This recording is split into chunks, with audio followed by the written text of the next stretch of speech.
आज मी तुम्हाला एका गंभीर विषयावर सांगणार आहे. तो विषय म्हणजे ज्यामध्ये लोक चूक करतात आणि त्या चुकीची किंमत त्यांना बऱ्याचदा आयुष्यभर मोजावी लागते. आणि तो विषय म्हणजे रत्नधारणा. हो, रत्न म्हणजे फॅशन नाही, रत्न म्हणजे शोभेची वस्तू नाही आणि रत्न म्हणजे सगळ्यांनीच घालायची गोष्ट नाही.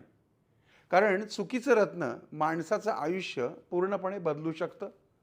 त्यामुळं अनेक लोक मला विचारतात, की मी अमुक-अमुक रत्न घातलं तर मला पैसे मिळतील का? मला नोकरी लागेल का? किंवा एखादं रत्न मी घातलं तर माझ्या सांसारिक अडचणी संपतील का? पण मी तुम्हाला एकच गोष्ट सांगतो, की रत्न म्हणजे जादू नाही. रत्न म्हणजे ग्रहांची ऊर्जा वाढवणारं एक साधन आहे.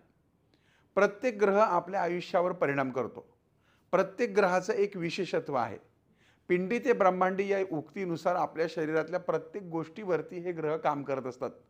जसं की सूर्य हा आत्मविश्वास देतो, चंद्र हा मनावर राज्य करतो, मंगळ हा ताकद आणि धैर्य देतो, बुध हा बुद्धिकारक मानला गेला आहे, तर गुरु हा ज्ञान आणि भाग्य देतो, तर शुक्र हा प्रेम आणि सुख देतो, तर शनी हा कर्म आणि संघर्षाचा कारक आहे.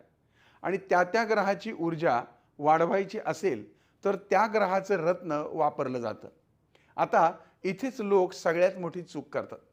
एखादा दुकानदार म्हटला म्हणून रत्न घालतात. कुठेतरी रीलमध्ये पाहिलं जातं म्हणून रत्न घातलं जातं. यूट्यूबवर पाहिलं जातं किंवा एखाद्या अतिशय अभ्यास नसलेल्या ज्योतिषाकडून एखादं रत्न तुमच्या गळ्यात मारलं जातं. पण चुकीचं रत्न म्हणजे चुकीचं औषध आणि औषध चुकीचं घेतलं तर रोग बरा होत नाही, उलट तो वाढतो.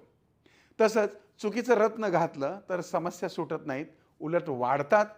त्यामुळे आता नीट लक्ष देऊन तुम्ही ऐकायचं आहे, की ही जी रत्न कुठली आहे तर रवीसाठी माणिकरत्न, चंद्रासाठी मोती, मंगळासाठी मुंगा पवळं, बुधाचं पाचू, गुरुचं पिवळा पुष्कराज, शुक्राचा रत्न हिरा किंवा ओपल, शनीचं रत्न नीलम, राहूचं रत्न गोमेद आणि केतूचं रत्न लहसुनिया किंवा कॅट्साय हे मानलं जातं. पण हे आपल्याला फक्त माहितीसाठी आहे. हे थेट घालायचं नसतं. रत्न कोणत्या बोटात घालायचं हेही तितकंच महत्त्वाचं आहे. अंगठ्यामध्ये कुठलंही रत्न घालायचं नाही आहे. करंगळीमध्ये तुम्हाला मोती घालायचं आहे, तर्जनीमध्ये तुम्हाला पुष्कराज घालायचं आहे, मधल्या बोटात शनी, अनामिकेत सूर्य शुक्र किंवा मंगळ, करंगळीत बुध. कारण चुकीच्या बोटात चुकीचं रत्न घातलं तर ग्रहाची ऊर्जा उलटी काम करते. रत्न कधीही कसंही घालायचं नसतं. ते त्याला एक काही ठराविक वेळ आहे, म्हणजे सकाळी सूर्योदयानंतर 1 तासाच्या आत. त्याचा वार कुठला आहे, त्याचं शुद्धीकरण कसं करायला हवं, त्याचा मंत्रजप कुठला आहे, त्या ग्रहाचा मंत्र जप करून त्याची पूजा करून तुम्ही व्यवस्थित नियम पाळून ते रत्न वापरावं. आणि आता सर्वात महत्त्वाचं म्हणजे सगळ्यांनी सगळी रत्न घालायची नसतात.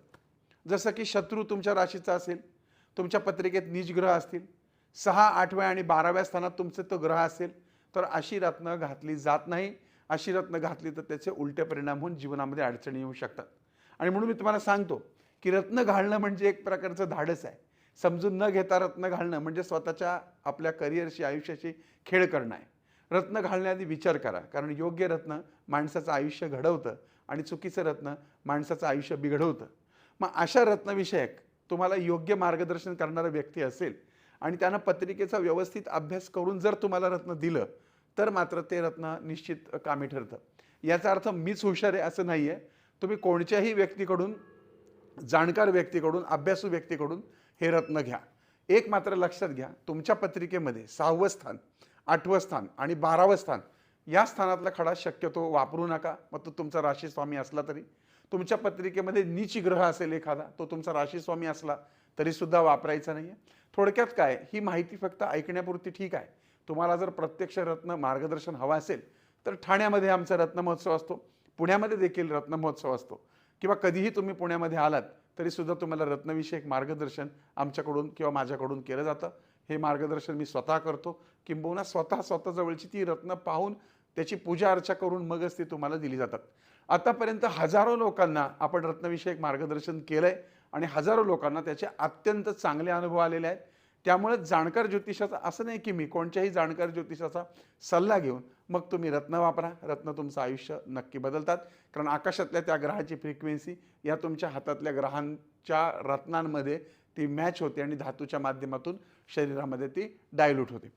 आता काही रत्न ही कोणत्या धातूत वापरायची यालाही महत्त्व असतं, की बहुतांशी रत्न ही सोन्यात वापरायची असतात. पण आता सध्या सोन्याचे भाव एवढे प्रचंड वाढलेले आहेत, त्यामुळं मग असं वाटतं की काय करायचं. मग तुम्ही सोन्याची क्वांटिटी कमी करू शकता. म्हणजे जसं 22 कॅरेट असतं, 24 कॅरेट असतं, तसं तुम्ही पंचधातू, अष्टधातूची अंगठी ज्याच्यामध्ये सोन्याचं प्रमाण थोडं जास्ती आहे, पितळ्याचं प्रमाण आहे, अशा पद्धतीने थोडंसं पिवळं दिसेल, असं सोनं दिसेल, अशा पद्धतीने पण तुम्ही वापरू शकता. जर तुमची सोनं घ्यायची कॅपॅसिटी असेल तर सोन्यातच वापरा. जिथं शक्यच नाही तिथं तुम्ही चांदीत वापरू शकता. एक मात्र आहे की पवळं हे जे ग्रह आहे, ज्याला आपण कोरल किंवा मुंगा म्हणतो, तो शक्यतो नव्हे तर तो तांब्यातच वापरावा. काही लोक माणिकसुद्धा तांब्यात वापरतात, तर माणिक तांब्यात वापरायचा नाही आहे. माणिक हा सोन्यातच वापरायचा आहे.